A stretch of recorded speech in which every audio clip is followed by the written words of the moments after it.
Good morning. ഓ Dubai uncle രാവിലെ തന്നെ ഗുഡ് മോർണിംഗ് അയച്ച് ഫാമിലി ഗ്രൂപ്പ് ആക്റ്റീവ് ആക്കുവാണല്ലോ. ഇപ്പൊ തുടങ്ങും ചാറപ്പറ മെസ്സേജ് വരാൻ. അതെ, അടുത്തത് ഈ മീശി അങ്കിള് കാരണം പ്രാവ് റോസാപ്പൂ കടിച്ചു പിടിച്ച് നിൽക്കുന്ന ഗുഡ് മോർണിംഗും കൈതച്ചക്കയുടെ മുകളിലും താമരയുടെ മുകളിലുള്ള ഗുഡ് മോർണിംഗ് മാത്രമേ എന്റെ ഗ്യാലറിയിലുള്ളൂ. ഇന്ന് അതൊക്കെ ഇരുന്ന് ഡിലീറ്റ് ആക്കണം. Good morning. ആ ജാഡ ആന്റി പിന്നെ മലയാളത്തിൽ മാത്രമേ ഗുഡ് മോർണിംഗ് അയക്കൂ. കൂടെ കൈ കൂപ്പുന്ന ഇമോജിയും 2 റോസാപ്പൂവും കാണും. അമ്മ എന്തോ ടൈപ്പ് ചെയ്യുന്നുണ്ടല്ലോ. ഗുഡ് മോർണിംഗ് ആണെന്ന് തോന്നുന്നു. ഹലോ, എല്ലാവർക്കും ഗുഡ് മോർണിംഗ് ഉണ്ട് കേട്ടോ. എല്ലാവരും ചായയൊക്കെ കുടിച്ചോ? ഇന്ന് ഞങ്ങൾക്ക് ബ്രേക്ക്ഫാസ്റ്റിന് അപ്പവും സ്റ്റോ ആണ് കേട്ടോ. പിന്നെ എന്തൊക്കെയുണ്ട് വിശേഷം? ഞങ്ങൾ ഇന്ന് മൂന്നാർ ടൂർ പോകുക കേട്ടോ. ചേട്ടാ, നിങ്ങൾ മൂന്നാർ ടൂർ പോകുന്നതിന് ഞങ്ങളെന്ത് വേണം? രാവിലെ തന്നെ പൊങ്ങച്ചുമായിട്ട് ഇറങ്ങിയേക്കുവാ. ആ തൊമ്മനങ്ങളുടെ പിന്നെ ആരെന്ത് പറഞ്ഞാലും തംസം ഇമോജി മാത്രം ഇടാനേ അറിയൂ. ഈ ഇമോജി ഇടാൻ ആരാണാവോ പഠിപ്പിച്ചത്?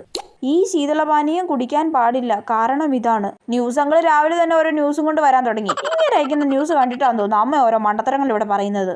ചേടാ, അമ്മ ഇതുവരെ ടൈപ്പ് ചെയ്ത് കഴിഞ്ഞില്ലേ?